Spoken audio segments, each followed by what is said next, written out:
આજે આપણે બનાવીશું જય શ્રી કૃષ્ણ. આજે આપણે બનાવીશું ઢોસા.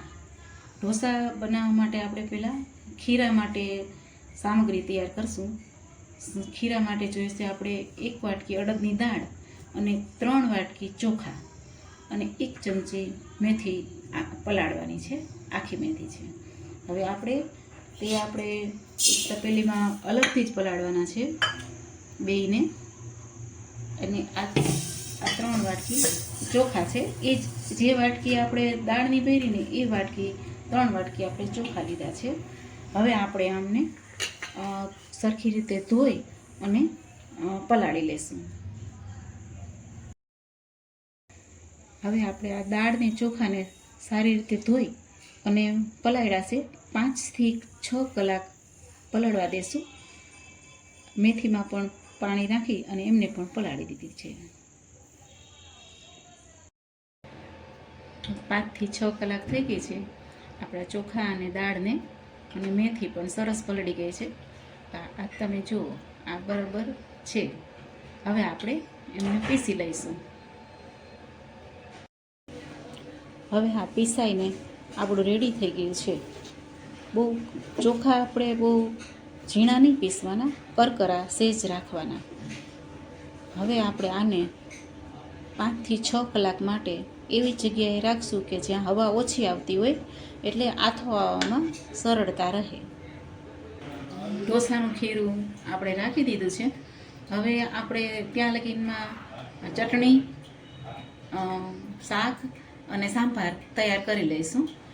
ચટણી માટે ટોપરાનું જાડું ખમણ, કોથમીર મરચાં, દાળિયાની દાળ, મીઠું અને પાણી આપણે એમાં એડ કરશું. ચટણી માટે 2 વાટકા ટોપરાનું જાડું ખમણ લીધું છે. એની સામે મેં 1 વાટકો દાળિયાની દાળ અને કોથમીર મરચાં સ્વાદ અનુસાર. હવે આપણે આ ચટણીનો થોડો વઘાર નાખીશું. એના માટે આપણે અડદની દાળ,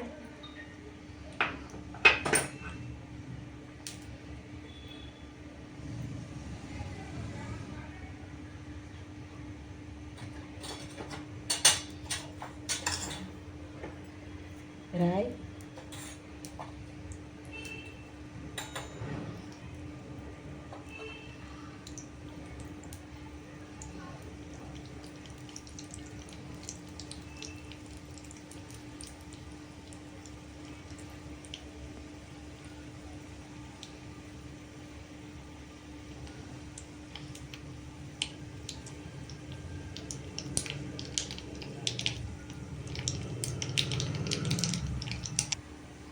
રાઈ તતડી ગઈ છે. હવે હિંગ એડ કરી અને લીમડો નાખશું.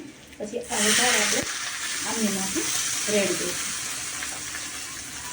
આ ચટણી આપણી રેડી. આમાં આપણે સ્વાદ અનુસાર મીઠું નાખી શકીએ.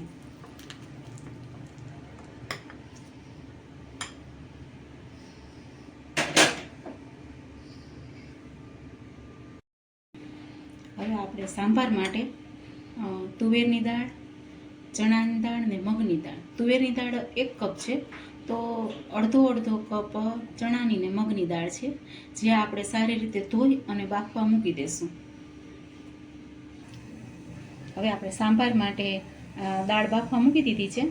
હવે આપણે આ બટેટા જે આપણે શાક સૂકી ભાજી જેવું બનાવશું, એના માટે મેં બટેટા કાઢ્યા છે.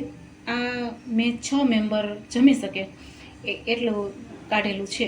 તમે તમારા ઘરના સભ્ય પ્રમાણે તમે કરી શકો છો.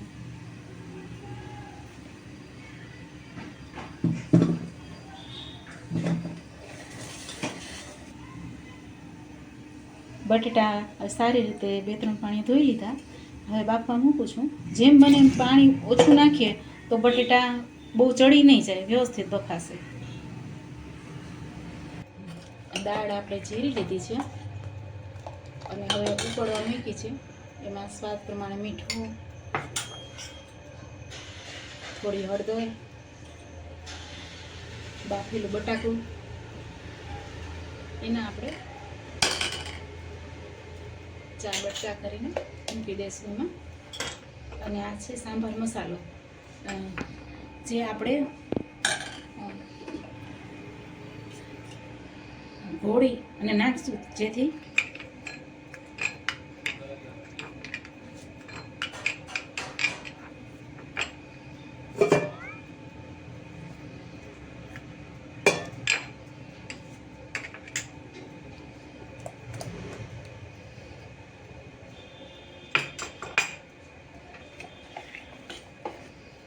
હવે આને 10 મિનિટ જેટલું ઉકળવા દેશું.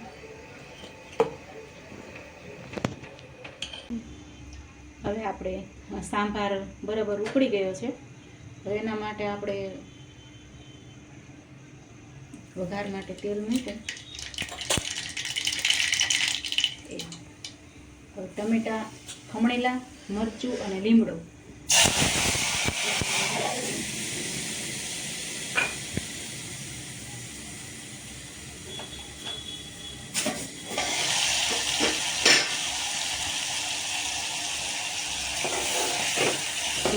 એકદમ આપણે તેવા દેવાના. જરાક એકદમ તેલ છૂટું પડી જાય જરાક એટલી વાર ખવડાવવાના. પછી એમાં થોડું લાલ મરચું જરાક એડ કરવાનું.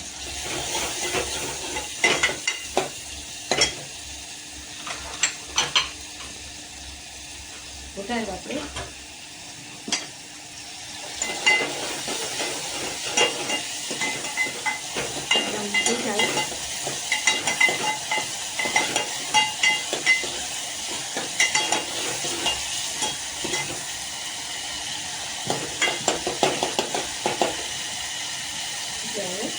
દાળીને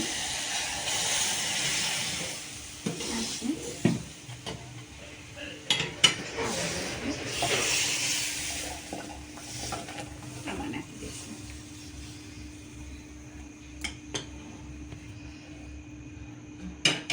આપણે સાંભાર હવે રેડી થઈ ગયો.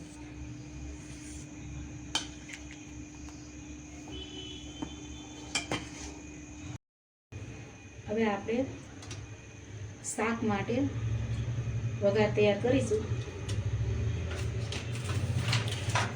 બટેટા હવે રેડી છે. આ તેલ ગરમ થાય એટલે પહેલાં આપણે એમાં ડુંગળી નાખશું અને ટમેટા ઝીણા સુધારેલા છે. એમાં આરે મરચાં અને લીમડો છે અને આ બટેટા છે. બટેટામાં આપણે પહેલેથી મસાલો કરીને રાખી દઈશું એટલે એનો સ્વાદ થોડોક વધારે આવે છે. ગરમ ગરમ બટેટા છે તો એમાં મસાલો ચડી જશે.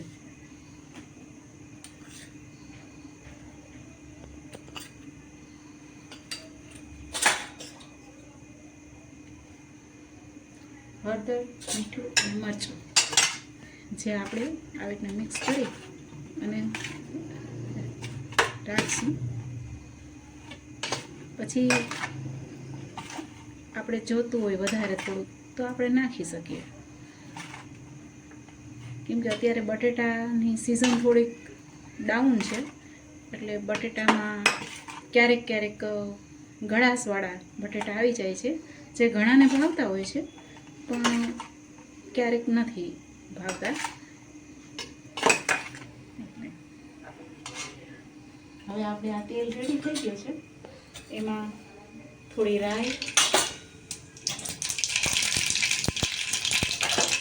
અને હિંગ નાખી અને આ ડુંગળી નાખી દઈશું.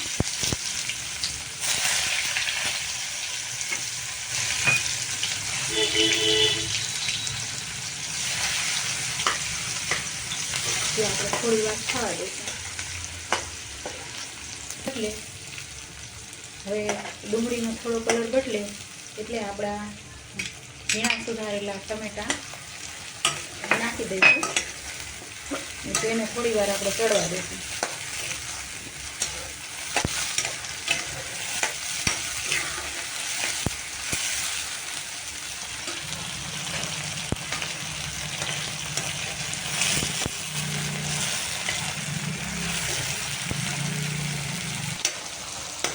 હવે આ ટમેટા એકદમ સરસ ચડી ગયા છે, ડુંગળી પણ ચડી ગઈ છે.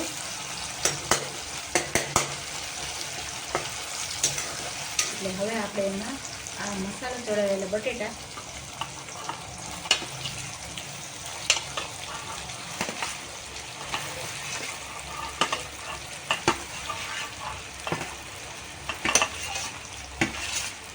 આ મસાલો આપણે પીળો મસાલો એટલે કે હળદર ને એવોય બનાવી શકીએ.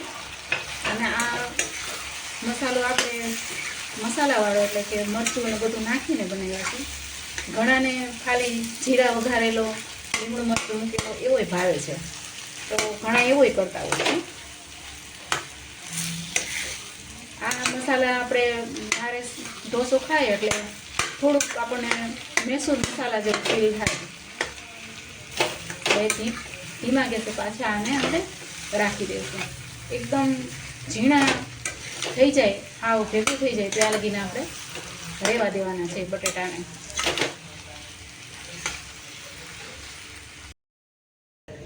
હવે આ શાક રેડી થઈ ગયું છે.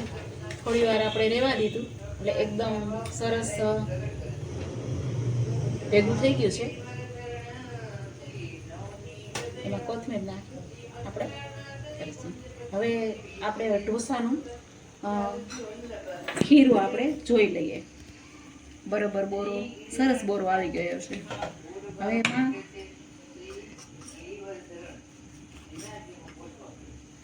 મીઠું એડ કરી દઈએ આપણે.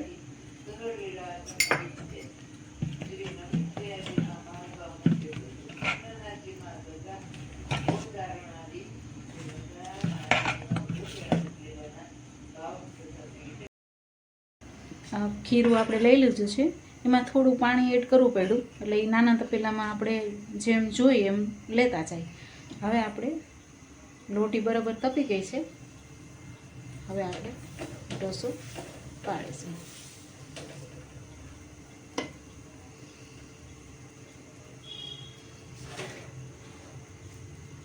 એમાં થોડું માખણ લગાવી શકાય, એનાથી એકદમ ક્રિસ્પી અને સ્મૂથ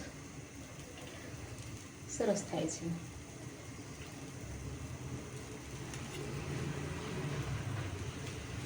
આમાં અલગ અલગ ઢોસા બનાવી શકાય. કોઈ ચીઝવાળો ભાવતો હોય, કોઈને બહારનું બટર, આ ઘરનું બટર છે આપણે એટલે એમાં થોડુંક ઓલો બહારનો જે ખારાશવાળો સ્વાદ હોય એવો આપણે કરી શકીએ.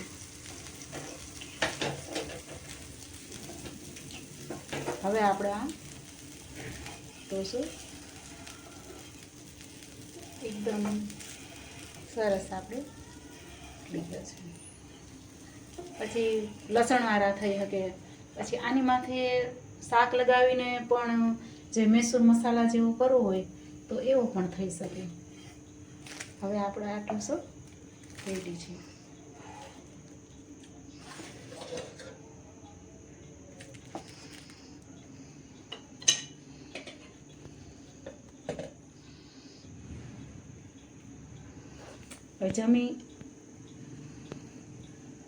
હવે આપણે તમે જ્યારે બનાવો ત્યારે જરૂરથી અમને યાદ કરી અને કોમેન્ટ કરજો કે કેવો લાગ્યું.